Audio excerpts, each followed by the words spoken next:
Assalamualaikum warahmatullahi wabarakatuh. Kami dari kelompok 7 akan mempresentasikan manajemen aset dan liabilitas Bank Syariah. Sebelumnya, perkenalkanlah anggota kelompok kami. Yang pertama, Rosita Kusumaningrum, NIM 934111419. Yang kedua, saya sendiri, Dea Andin Triastita Sari, NIM 934109319. Yang ketiga, Muhammad Husnul Hakim, NIM 934128719. Yang keempat, Bagas Barlayan Nugraha, NIM 934125919. Yang kelima, Muhammad Nurul Ihsan, NIM 934127919. Konsep dasar manajemen aset dan liabilitas Bank Syariah.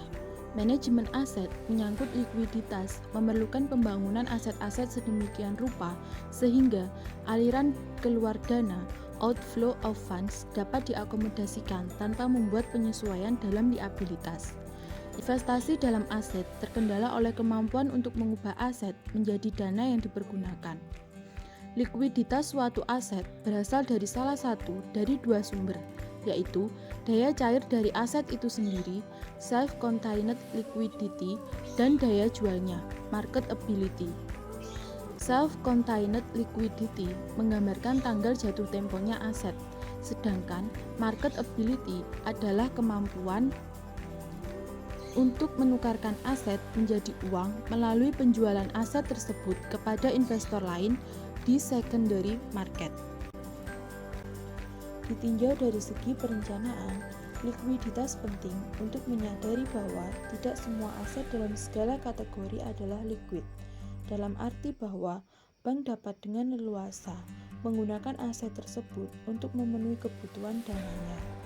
Misalnya, saldo pada bank koresponden bisa liquid, tetapi bisa juga tidak liquid bila saldo tersebut merupakan saldo minimum yang harus dipelihara untuk mengkompensasi layanan yang diberikan oleh bank koresponden tersebut. Jadi, saldo yang liquid adalah saldo di atas saldo minimum yang harus dipenuhi seperti dipersyaratkan oleh bank koresponden. Manajemen aset didefinisikan menjadi sebuah proses pengelolaan segala sesuatu baik berwujud dan tidak berwujud yang memiliki nilai ekonomi dan mampu mendorong tercapainya tujuan dari individu dan organisasi melalui proses manajemen yaitu planning, organizing, leading, dan controlling agar dapat dimanfaatkan atau dapat mengurangi biaya secara efisien dan efektif. Manajemen liabilitas yaitu kemampuan bank dalam menyediakan dana yang cukup untuk memenuhi semua kewajibannya maupun komitmen yang telah dikeluarkan kepada nasabah. Fokus manajemen aset dan liabilitas adalah mengkoordinasikan portofolio aset atau liabilitas bank dalam rangka memaksimalkan profit bagi bank dan hasil yang dibagikan kepada para pemegang saham dalam jangka panjang dengan memerhatikan kebutuhan likuiditas dan kehati-hatian. Secara umum, tanggung jawab ALCO adalah mengelola posisi dan alokasi dana-dana bank agar tersedia likuiditas yang cukup, memaksimalkan profitabilitas, dan meminimalkan resiko. Struktur aset dan liabilitas Bank Syariah. Dalam mempelajari manajemen aset dan liability, terdapat beberapa kategori resiko, yaitu sebagai berikut. 1. Resiko di bidang kredit. 2. Resiko di bidang likuiditas atau bank tidak dapat membayar kewajiban pada waktunya atau hanya dapat membayar dengan melakukan pinjaman darurat atau menjual aktiva. 3. Resiko tingkat suku bunga atau resiko akibat perubahan suku bunga. 4. Resiko nilai valuta asing atau kerugian akibat perubahan kurs. 5. Resiko di bidang kontingen, resiko akibat transaksi kontingen. Selanjutnya, agar resiko-resiko di atas dapat diminimalkan, diperlukan kerangka proses manajemen aset dan liability yang dirancang sedemikian rupa sehingga dapat memaksimumkan keuntungan sekaligus membatasi risiko aset dan liabilitas dengan mematuhi ketentuan kebijakan moneter dan pengawasan bank. Manajemen aset dan liability ALMA yang kuat akan memberikan landasan yang jelas meliputi strategi manajemen, penunjang dan pelaksanaan pengembang bank. Penerapan aset dan liabilitas manajemen pada lembaga perbankan, baik itu bank syariah maupun bank konvensional, harus melalui tahap penilaian terhadap budget, membuat rencana pendapatan, penilaian kinerja, investasi pada masa lalu, memantau distribusi aset dan liabilitas bank, dan menerapkan strategi aset dan liabilitas. Penerapan aset dan liabilitas manajemen pada bank syariah. Yang pertama, penilaian budget. Bank syariah membuat perencanaan keuangan terkait dana yang dapat digunakan untuk investasi. Tujuan penilaian ini ialah membantu bank syariah melihat potensi dana yang dapat diperoleh dan memudahkan bank membuat rencana penganggaran modal. Yang kedua, membuat rencana pendapatan. Membuat target pendapatan yang ingin diperoleh oleh bank syariah dalam masa tahun ke depan tercapai atau tidaknya. Target ini tergantung lagi pada kinerja mereka di lapangan. Kemudian lanjutan dari penerapan aset dan liabilitas manajemen bank syariah. Yang ketiga, penilaian kinerja investasi pada masa lalu digunakan oleh bank syariah untuk memprediksi kemungkinan-kemungkinan yang akan terjadi atas segala kebijakan yang diambil oleh pihak bank. Selain itu, bank juga dapat mengetahui resiko-resiko yang mungkin akan dihadapi di masa yang akan datang, sehingga dapat meminimalisir atau diantisipasi sedini mungkin. Yang keempat, memantau distribusi aset dan liabilitas bank. Tujuannya untuk mengamati liabilitas bank adalah menilai dan mengukur sejumlah dana pinjaman yang akan jatuh temponya. Hal ini dapat dimanfaatkan untuk mengelola dana ini dengan menyalurkan ke berbagai instrumen investasi yang menguntungkan. Dan yang kelima, penerapan strategi aset dan liabilitas. Bank syariah akan menilai tetap berapa keuntungan yang diperoleh bila sumber dana tersebut diinvestasikan. Komposisi ini dapat dibuat untuk menilai biaya yang ditimbulkan atas setiap sumber dana yang digunakan.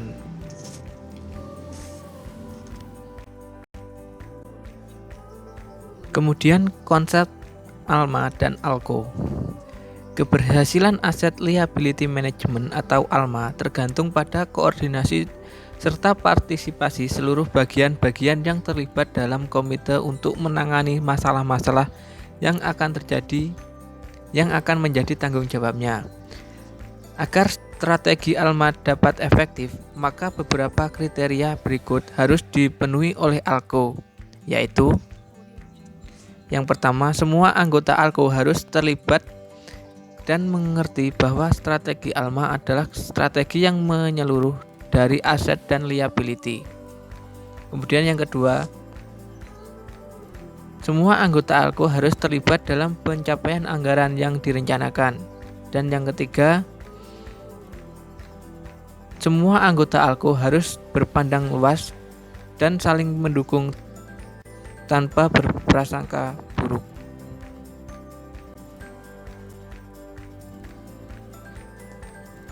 Lanjutan dari konsep ALMA dan ALCO yang keempat, semua anggota ALCO harus saling berhubungan dalam kaitannya untuk mencapai tujuan. Yang kelima, ALCO harus merupakan keterpaduan dari seluruh bagian yang ada di bank. Yang keenam, semua bagian harus mempunyai sistem yang mampu memberi informasi yang tepat, terbaru, dan tepat. Yang ketujuh, semua anggota ALCO harus mempunyai semangat pembaharuan, mengetahui kemungkinan-kemungkinan yang akan terjadi, serta mampu mengantisipasi kemungkinan yang akan terjadi. Dan yang kedelapan, semua anggota ALCO harus berpandangan luas dan saling mendukung tanpa berprasangka buruk. Risiko-risiko ALMA pada suatu bank. Yang pertama, financing risk. Debitur akan memenuhi kewajibannya atau keterlambatan angsuran atau pelunasan tepat pada waktunya. Yang kedua, liquidity risk.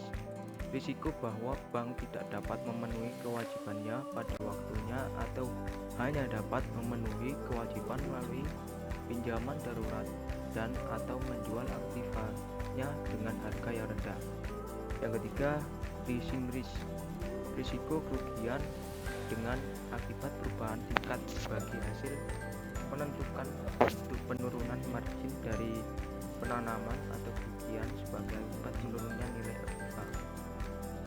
Yang keempat, forex exchange risk, yaitu risiko kerugian sebagai akibat perubahan tingkat kurs terhadap open position karena adanya pergerakan kurs yang merugikan.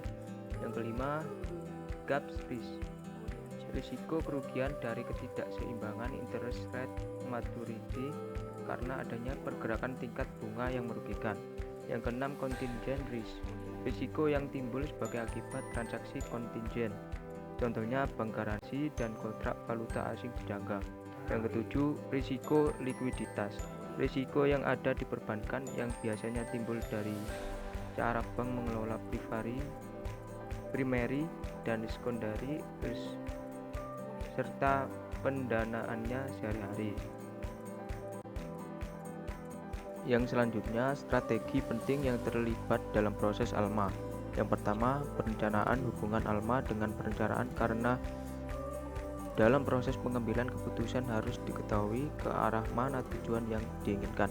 Dalam proses pengambilan keputusan jangka panjang harus diketahui akibatnya terhadap pencapaian keuntungan, termasuk keadaan likuiditas, keadaan profit rate. Oleh karena itu, perencanaan merupakan strategi ALMA. Yang kedua, manajemen dana merupakan salah satu pengelolaan strategi ALCO, di mana apabila perencanaan sebagai strategi dasar, maka manajemen dana sebagai pengelola operasional harus dijaga kontinuitas penggunaan serta sumber dananya secara tepat, baik dari sisi jumlah, waktu maupun harganya. Manajemen kualitas pembiayaan. Manajemen kualitas pembiayaan digunakan untuk menjaga kualitas pembiayaan sesuai dengan perencanaan. Dalam hal ini perlu adanya tim pengawas pembiayaan. Dalam hal pembiayaannya, persetujuan pembiayaan hanya dilakukan oleh pejabat yang mempunyai wewenang untuk memutuskan pembiayaan. Keputusan harus didasarkan pada penilaian terhadap keseluruhan. Sekian dari kelompok 7 atas presentasi kami. Kurang lebihnya saya mewakili kelompok saya. Saya akhiri, wassalamualaikum warahmatullahi wabarakatuh.